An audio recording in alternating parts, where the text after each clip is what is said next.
Before getting your son or daughter a fluffy friend for Easter, you may want to heed the warning of animal experts. 2 News anchor Max Resnick spoke with them and joins us live at Swan Lake with more. Max?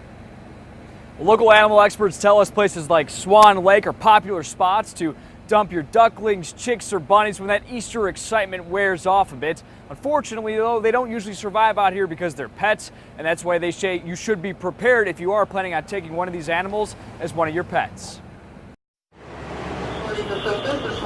From the pet store aisle to the Craigslist ad, you might be tempted to add something to the Easter basket to give your child an extra hop in their step.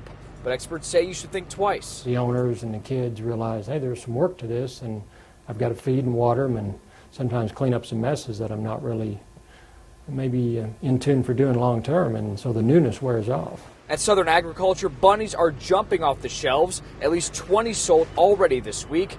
Many of them, though, will end up here.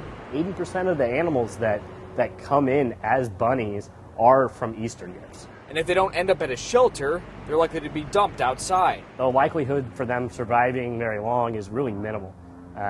These are pets, and they're not able to go back to the wild and fend for themselves. If you're ready to commit, Dr. Thomas says you should be prepared with the proper essentials. Clean bedding.